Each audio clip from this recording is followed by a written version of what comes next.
Hello everybody, welcome back. I'm the Strategy Professor, and today we're going to be doing a quick video about how to create an effective champion pool for League of Legends. So as always, if you enjoyed the content, please be sure to like and subscribe. It really helps out a ton on the channel. And then we stream every night starting around 11 p.m., usually go till about 3 or 4 a.m. Eastern Standard Time, only on YouTube. So come by, check it out. Very friendly, chill community. I'm happy to talk about anything you want to talk about. And then we also do guides like this all the time on the channel. So for every patch, we do fresh tier lists and patch notes. And then we have lots of other topical guides like how to macro better, how to micro better, and so on and so forth. So check out all that on the main channel. And special thanks to Lucas for sponsoring this. If you'd like to sponsor a special guide about a topic of your choice or a champion of your choice, just email me at thestrategyprofessor@gmail.com or stop by the stream and just let me know what you have in mind. I'm sure we can set it up. It's just $30 if you're not a channel member. And then it is just $25 if you are a channel member. So it usually takes me about 2 hours to research and create these guides. So I think it's a pretty good bargain for the amount of effort that I put into it. Okay, let's go ahead and get in here. Now, I will just go ahead and say, just to get this out of the way, that in general, you should try to play champions that you enjoy playing. That's really the most important thing a lot of times, because that will make you want to practice the champion more, study them more, watch guides and videos about them more. So you do need to enjoy it, but I'm going to assume for the purpose of this video that most people watching this are also looking to win games. So if you're just playing, champions for fun and you just want me to tell you what are the most fun champions in the game, this video is not really going to be about that, right? Because that's somewhat subjective. Some people find stuff like Garen to be really fun, and then some people find stuff like Yasuo to be really fun. So it really just depends on the person. And so I'm not going to be trying to, tackle the subjective attempt at telling you what fun is. I'm just going to try to come at it from an analytical sense and tell you what effective is. So what's going to help you try to get more wins. Because I personally find winning to be fun as well. And so I can try to cover that side of the fun for you. But I'll leave it up to you subjectively to figure out what you think is fun.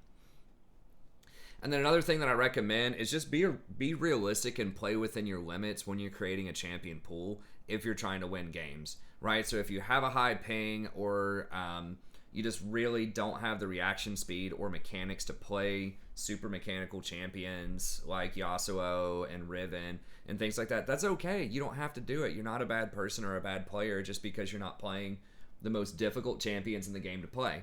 Right, so there's no shame in that. I don't play those types of champions. I'm currently a diamond player, so you can get to a reasonable elo by not playing high mechanical champs. And I have fun. I have a good time at the game.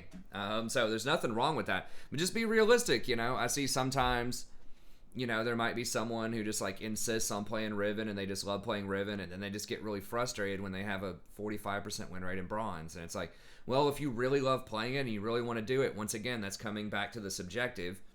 Follow your heart, do your thing, right? But if you're really trying to win, if you're trying to create a champion pool for climbing, be realistic, right? Or just a style of champion that doesn't match you, right? If you just really can't figure out great times to engage, don't play an engage champ, right? If you just have a really hard time positioning, and you're just always getting caught out, maybe don't play like squishy ranged like 80 carry type of champions that are gonna suffer if they get caught out a lot. So just be realistic about what your strengths are as a player, what some potential shortcomings are as a player, whether that's ping related, mechanical related, or decision making related, and just try to play champions that play to your strength, that help you do the things that you do best in the game, and that's usually a good decision. Okay, other qualities of just good champions in general, and we'll go over these qualities first, then we'll talk about 5 of the main sort of ways to win in League of Legends, and then I'll recommend some champions at the back half of the video for you. So in general, you want to try to play something that has less than a 25% presence, so that's pick and ban. That means that you're actually going to get to play the champion a reasonable amount of time, which means you'll eventually get better at them, and that's going to help you climb. If you try to play stuff that's super popular or is banned all the time, you can do that, but first of all, it's likely that it's going to get nerfed. But second of all, you're just not going to be able to put in the amount of time on those champs in order to do better.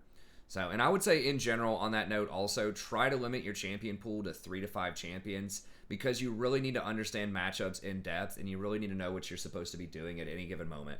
And it's very hard to do that if you're playing stuff that you don't understand, on a deep level, that you don't have that experience with. And I would say, in general, it's better to play stuff that you have experience with than to try to pick flavors of the month, so stuff that just really became popular in the meta, or to try to pick specific counter picks against the enemy. Right? So it's like, yes, if they pick Riven, Poppy is a very hard counter to Riven, but if you don't have any games on Poppy, it might be better just to play, whatever your champion is, like Darius, that you have a lot of games on. Even if Darius is not technically supposed to be a counter to Riven, I don't know if he is or not. I think that's a skill matchup. But just play the stuff that you're good on, right? For the most part. Now, that can be a strategy when you're developing your champion pool to try to have a backup in case they pick something that hard counters you. So if they pick Poppy and you usually play Riven, maybe you've been practicing something like Garen that you can play into Poppy that would do a lot better than Riven would. So you can devise strategies like that if you're playing in solo lanes especially. Well, what do you do if your main is banned? Or what do you do against a certain counter pick? So that's fine. But just in general, don't think that you have to be have a roster of 30 different champions in your mind that, Pro Guides or some other, venue says is a hard counter to different champions. So don't spread yourself too thin by trying to play the best possible counter pick into each champion that you're up against. Okay, and then you want to pick something that's not super popular in Pro because that often gets picked a lot in solo queue and it's highly likely it's going to get banned. You want to play something ideally that has a pretty decent delta, which means that if you put a lot of games in, you're going to see better results. So for example, something like Thresh, one tricks usually have a 10% higher win rate than people that just play him casually. So that's kind of nice. You don't have to have that, but it just kind of indicates that there's something about that champion that has a lot of outplay potential, or you can unlock a lot of knowledge about that champion to give you an edge the more that you play the champ. So that's not always the case, but I think that's a nice thing to think about in terms of delta. You want to play something that's proficient in many metas, so something that's going to be effective, whether it's a tank meta, an assassin meta, or anything else, just because they have a versatile playstyle, versatile itemization, and those are the next two things that I mentioned there. And versatile just win conditions, right? Where they can snowball hard if they're ahead. They can be flexed to multiple roles, so they could be played in mid or top. They have multiple win cons. They can split push. They can team fight. They can take objectives. They can assassinate. Just ideally, and there's not many champs that do a lot of these things out there, but the more of these types of things you can find, the better it's going to be. And in general, you just want it to be strong, like its kit to be strong and its numbers to be strong. So it's resilient, it has good base stats, it has different skills that give it armor, magic resist, health, shields, damage reduction, anything like that. High damage, pretty self-explanatory. Mobility, so can rotate around the map quickly, and or has multiple dashes to outplay or gap close on enemies. And then has utility, so has a lot of stuns or has some other really unique capabilities that can help your team out a lot. So like a Sylas ultimate, and a Mumu ult, Rakan, Bard, all sorts of stuff like that. So some of the best champions to play will be champions that have 2 or 3 of these, and the most OP champions will have 4 of these potentially. So you really want to look for those. Okay, let's talk about the best ways to win, and then that's going to inform the kinds of things that I'm going to recommend here in a few minutes for people to play. So number 1 is wave management. And I have a whole video on this, so I'm not going to go over it super in depth. But in general, forward is going to give you priority, so it's going to let you rotate and do a lot of really good things if you put the wave forward in their tower. And I've got a map where I'll show you guys this here in a second. Mid is the best for engage potential, and then playing back is the most defensive one and allows for better ganks. So you kind of have to read the situation and think about how you want to manage the lane. But some champions are just better at doing these kinds of things than others. So champions that have wave clear, that can put the wave into the tower, are going to be very helpful. Or champions that have some kind of defense where they can protect against dives. Or champions that can rotate really well are going to be good if you can get priority. So what priority basically is, and this is where I think you should be if you're playing bot lane specifically, is push them up into tower where the wave is. It's kind of a little off there, but y'all understand what I'm saying. The wave's going to be over here. You put them into the tower, and the main reason that you want to do this is it unlocks your support to go do useful things on the map whenever you do that. So let's say that the wave is right here like I mentioned before. Then the support is free to either go up the river and make a gank or come in here and set up wards. So then you can set up wards here and here. And then that allows you to keep the pressure up.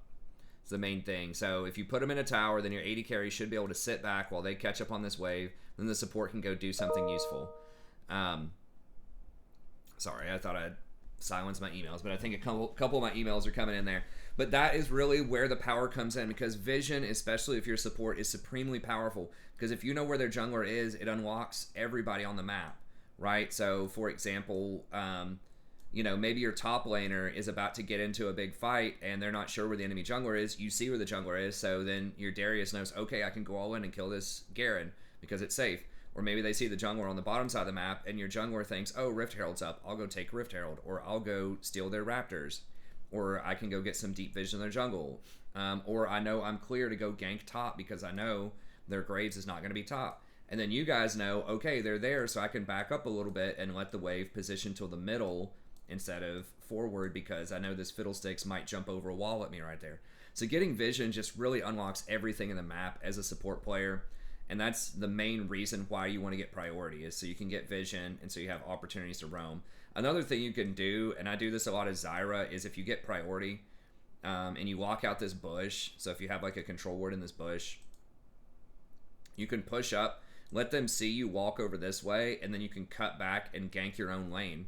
And so that way, they're going to think that you roamed, and then when they walk up, you can hit them with your engage. You can do this with Nautilus, Blitzcrank, or really anything. Engage and start fighting them. And at a very least, when you go off the map like that, then it creates threat. And at higher elo, people are going to have to respect that, right? So that mid laner is going to have to back up because they don't know where you are if they don't have good vision. And so that might allow your mid laner to zone them off of a wave. Or, slightly more advanced, you can get a really good back timing.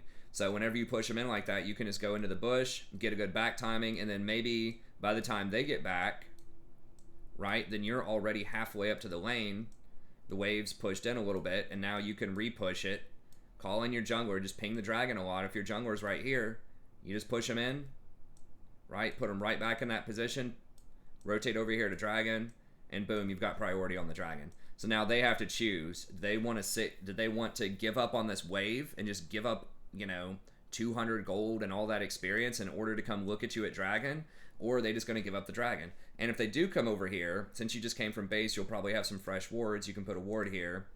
And now you've got an open shot at them at picking them off if they're walking through here, right? Then you could hit them with your Zyra roots and damage them, or like Blitzcrank, pull them over the wall or whatever, because you've got priority on the wave and you've got priority on the dragon. So you've already got all of this set up ready to go. So it's a lose-lose situation. Either they walk blindly, to come contest the dragon and risk getting killed, or they just give it to you. So that's the kind of thing that priority does. And if you just try to freeze outside your tower, I've heard some ADCs, especially like in lower brackets, will say, I just want to sit here, I just want to farm. Famous last words that you never want to hear is the support from your AD carry. But when they say, I just want to farm, the exact inverse happens to you. They push you in, then all of a sudden they get vision everywhere.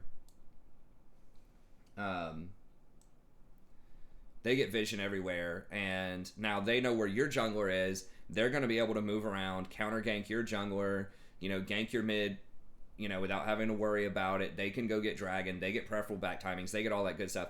And you're not as safe as you think you are. I think a lot of times people just think, oh, I can just safely sit here and farm. Well, if you don't have any vision, you don't know where their jungler is, you don't know if they're setting up for a dive or not, right? And if they have an Amumu, and they start creeping down here on you, and your jungler's topside or whatever, because they know he's not here because they have this warded, so they know it's going to be safe a lot of times, and they can just come down and dive you. I think I got these switched up here. There we go. But yeah, then they can come down and just dive you, right? So it's just going to come right through here and then just dive you. If they have a Mumu and Leona, then they're just going to get a double kill and take tower plates. So, and then people will cry and they'll complain, oh, where's my jungler? My jungler's AFK. It's like, well, maybe that's part of the problem, but part of the problem is also is you shouldn't have let yourself get pushed in. You should have at least kept it in the middle, and do not let them get those minions on the tower, right? If you don't know where the enemy jungler is, because they can dive you, or the Fizz can come down, and blast plan over and flank you that way. So you're just really opening yourself up to a dive if you allow the enemy to control the wave and set up a slow push and then dive you at the tower.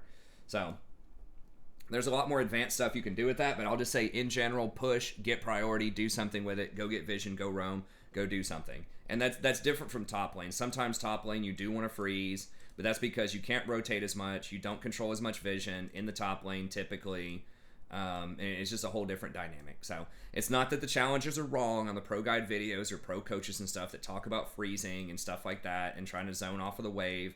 You can do that sometimes bottom, but it's very different in the bottom lane, and you're giving up a lot of your power in the bot if you don't set up vision and if you don't make those rotations as a support and control the dragons and all that kind of stuff.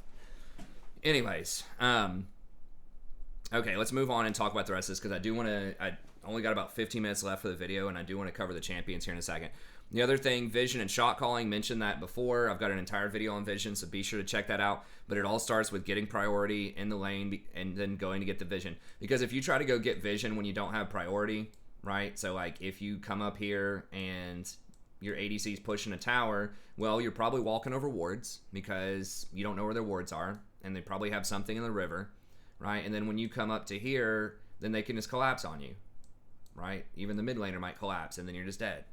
So it's really, really hard to get vision if you don't have priority. So it starts with getting priority, pushing them in.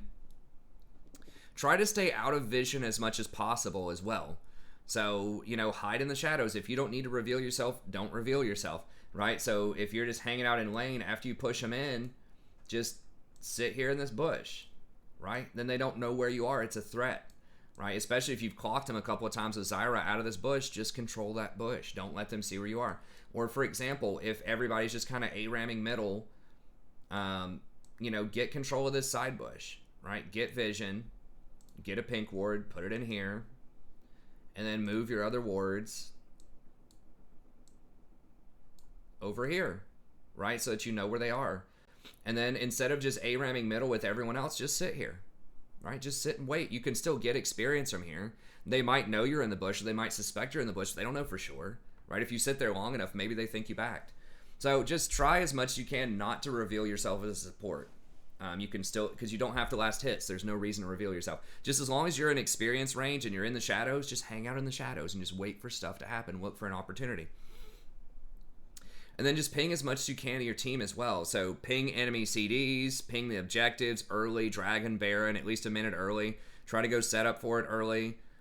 Ping enemy movements. If you see the jungle, if you see the mid laner leaving, even if they're not coming to your lane, just ping it as much as possible.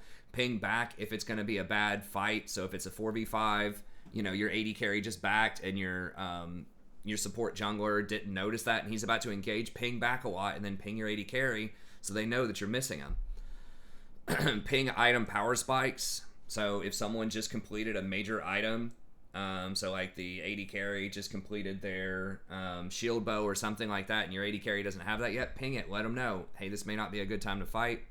And then ping things like smite and teleport. If your jungler doesn't have smite and you guys are trying to do Baron, you know, let your team know, hey, we don't have smite. Like, either don't do it or make sure you zone off the enemy jungler, right? Or if your top laner doesn't have TP, ping it. Right? If you're about to try to contest something, if they're trying to engage on you 5v4, ping back and just let your team know that you don't have that TP. Okay.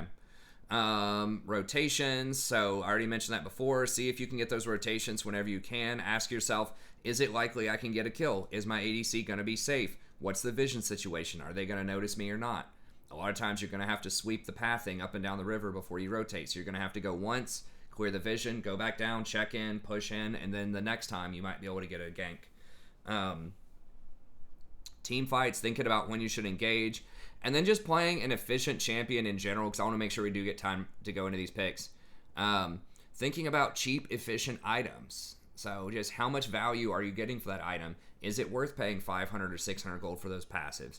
Right, so if you're playing a champion that can get super efficient items like Ardent Censer and like Staff of Flowing Water, is it a good idea to get something like Lichbane or like Deathcap? Maybe it is in some situations, but you always want to think about how much value are you getting for your investment, right? Is it really worth it to get the Spirit Visage on that champion if they have all AD? It's like, yeah, you like the healing, but you're paying a lot, you know, for the magic resist as well, so you want to make sure you're getting good value out of that. Try to play stuff that has consistent gameplay. So if you're ahead, you have options to snowball. You can roam and use your cooldowns really well. You've got a lot of gold, so you can buy really powerful items. So make sure you play things where you can snowball and get ahead.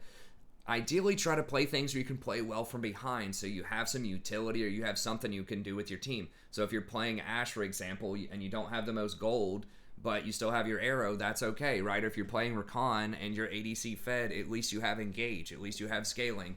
So whenever possible, try to do that. Try to, set up simple team fight missions for yourself as well. Just say, hey, I'm going to kill the AD carry. I'm going to get on them, and they're going to die this team fight. Or I'm going to peel my AD carry. I'm making sure nobody's going to touch them, and that's what I'm going to do. So try to play champions that are simple, straightforward, and you can figure out what you're going to do in a team fight.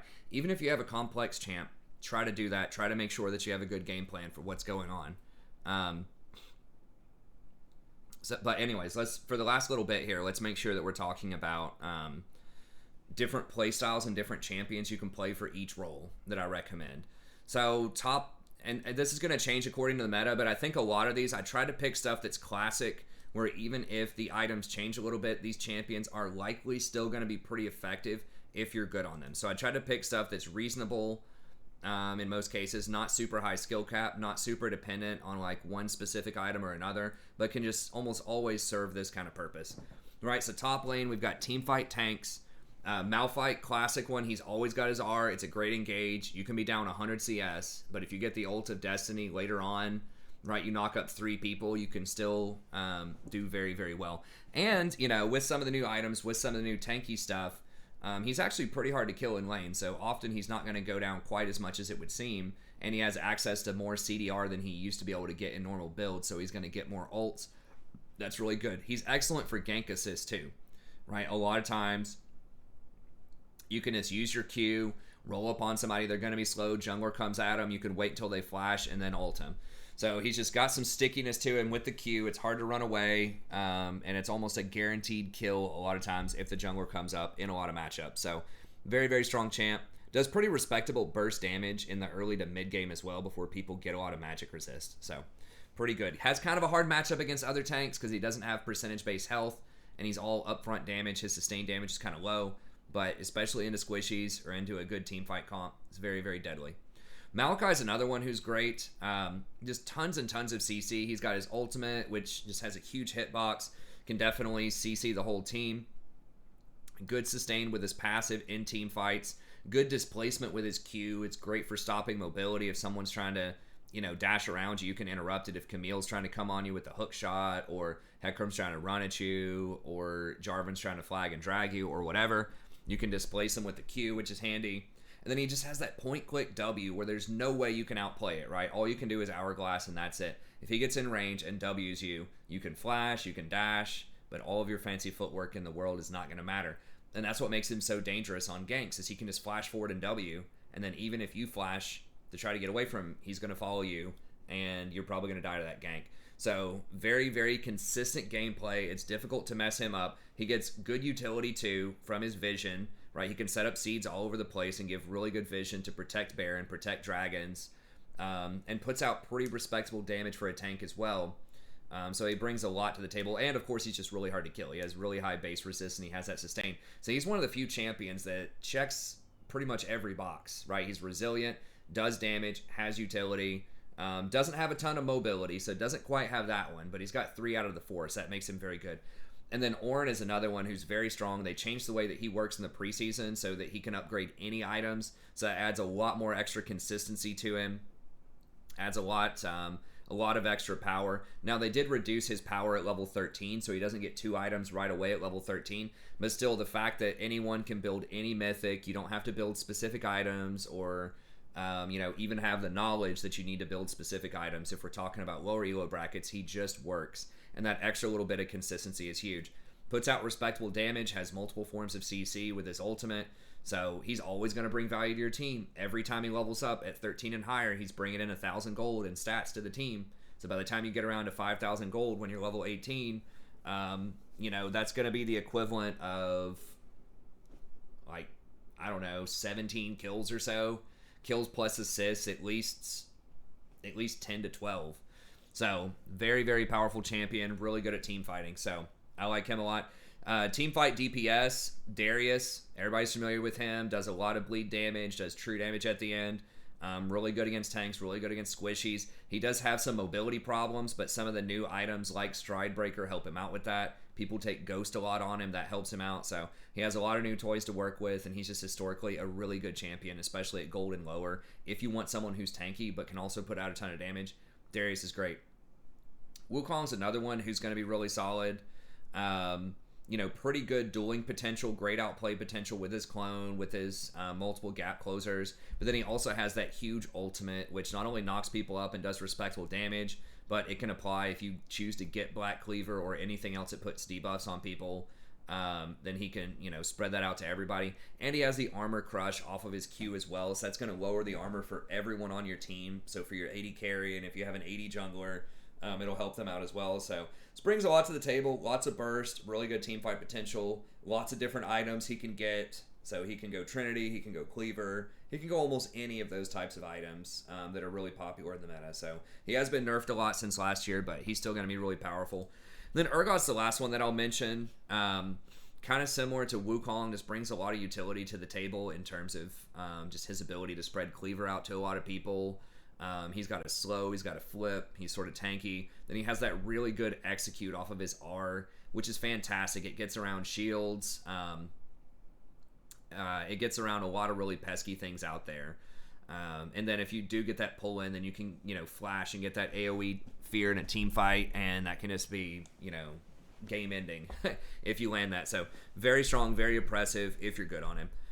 And then finally, split pushing, and then we got to move on because I do want to get through the rest of these champions. We have Shen, excellent as a tank, really good as a 1v1 duelist, brings a lot of utility with his ability to block auto attacks for himself and his allies with the W. And then, of course, his R, where he's able to zip around anywhere on the map, get a free teleport that comes with a big shield as well. And kind of like I was talking about with Malphite and some of the earlier tanks, it's a lot easier to get CDR now, so you're going to be able to use more ults, because all of the mythics, I believe, come stock with 20 CDR, all of the tank mythics. So that's super helpful. And then some of the other items that you might pick up will also have a little bit of CDR on it, depending on some of the different situations. So I think he's fantastic. Not only can he duel in 1v1 other champs top, but he also has that global presence. Camille, really strong against tanks if she gets to 2 or 3 items with her true damage on her Q. Very good gank assist if you're able to hook shot it and then ult somebody. A lot of champions have a hard time interacting with that, so it's going to be very difficult to get away from her, and then that just means that it's going to be a 2v1. You can't flash out, you can't dash out, you're just stuck. So excellent duelist, excellent gank assist. Just the fact that she can get over walls and just zip around so well means that it's really hard to track her down too. So even if you try to send 2 or 3 people at her, you have to go really far out of your way to cut off all of her angles so she can't escape. So super strong champion, very good in almost any meta if you get proficient on her. And then Kayle is catching a lot of attention right now. It's possible that she does get nerfed out. A lot of stuff about her is getting nerfed. But if there are a lot of tanks in the meta, which it seems like it's probably going to be that way for the foreseeable future, she's going to get a free pass in the laning phase, and she just outscales them. She has a ton of DPS. She has her ultimate, which brings a huge amount of utility to the team, not only with invulnerability, but with a big damage hit at the end. And there's a lot of different stuff she can build. She can go on hit, she can go AP items, so Kayle will find a way. So as long as you think you're going to be able to at least get to level 11 and hopefully to level 16, which is where you just, unlock your God mode, then she's going to be very, very strong. So I still think she's going to be a pretty good champion unless they completely gut her at some point. Last few champions here, because we're almost out of time. Early pressure junglers, you have Nunu, great with the snowballs early, very safe clear with his Q. Brings a lot of utility to the team, tons of slows, has his root off of his passive. And then he also has the Blood Boil as well, right? So he increases the movement speed and the attack speed of a nearby ally. Usually it's going to be your AD carry. And just has a whole bunch of different items he can get. He scales with HP and he scales with AP. So there's a lot of different combinations of things you can get with him. And he pretty much secures every objective, right? So if there's ever a smite fight between Dragon or Baron, you can just Q plus smite. And then even if your team is not zoning off the enemy jungler, usually you can pretty comfortably still get the Baron, still get the Dragon. And usually you can bait someone into trying to smite fight with you. And end up winning it. So then you get a free kill on top of it. So fantastic champion. Highly recommend him. Really strong. Hecarim, very strong as well. The new jungle system really unlocked a lot of his power. because he no longer has to get a jungle item. So now he can go up and get either Trinity or Eclipse or whatever item he wants to get and be really strong right off the bat. Excellent ganks early, fantastic scaling because once again he doesn't have to worry about Cinder Hulk, which was really trash on it, but he just kind of felt priced into buying. So really, really strong right now. And then Rammus, very good early game ganks, very good against a lot of these melee champions like Master Yi. Can fall off pretty hard against other tanks like a Mumu later on, but overall, still going to be pretty solid. Other picks, just in the last 5 minutes or so here, because we are pretty much out of time. If you want to ask about any of these other ones, just let me know. But I can't do like 10 minutes for each pick, or it'd be like a million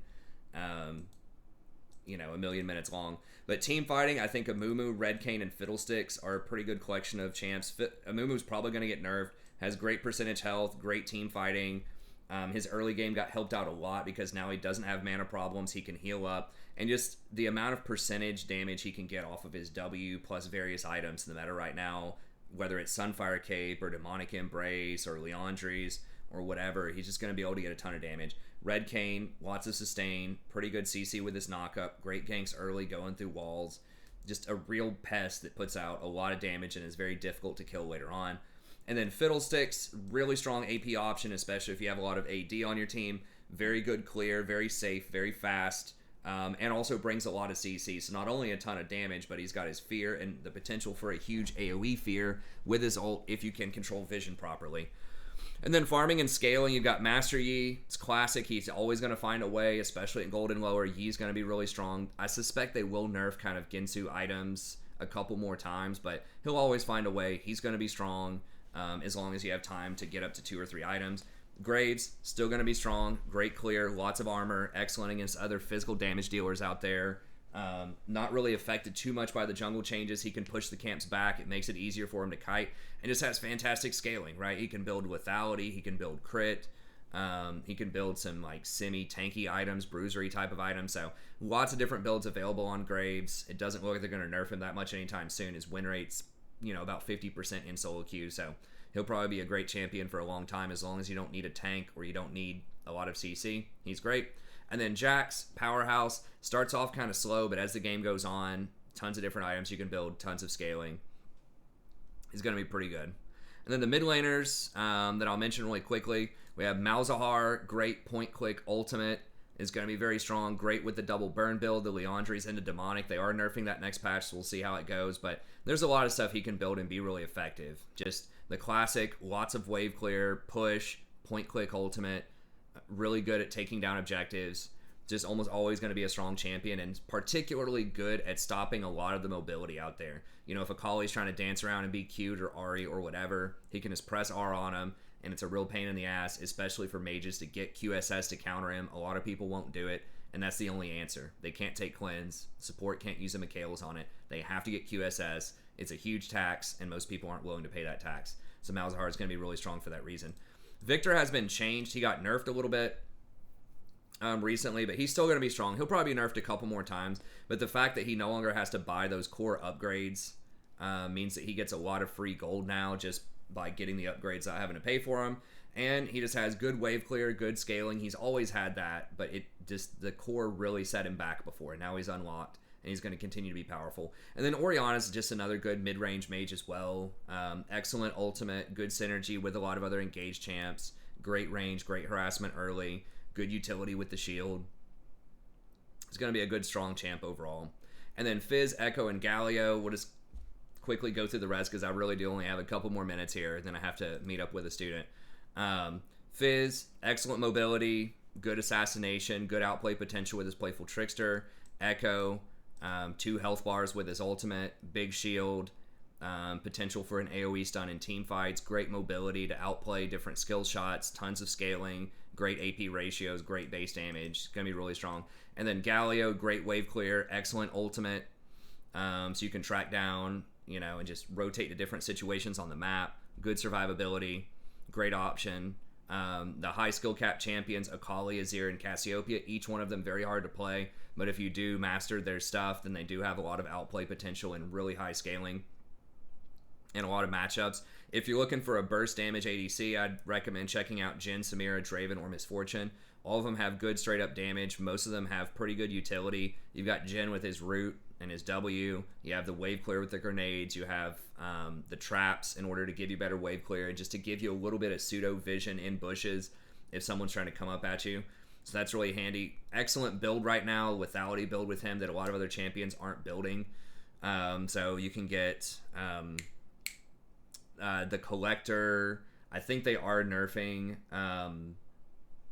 forgot the name of it, the assassin item that gives you the shield and the movement speed. So they are nerfing that, Eclipse, but Collector's still good on him, and then Lord Dominic. So anything that has the crit and the penetration, a lot of times you used to not see those items together, but now you can effectively get both of those on him, and it's a really powerful build. Samira, lots of mobility. She's got kind of that pseudo wind wall on her W.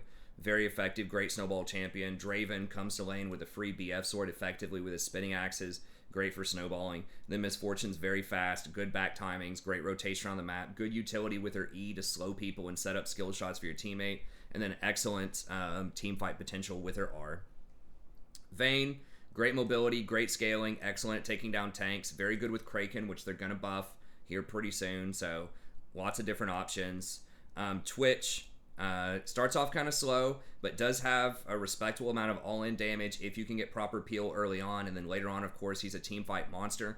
And you have the invisibility to get you back in the game if people are out of position, and you can just find some of those squishies to help you pick up a couple of free kills in the mid-game.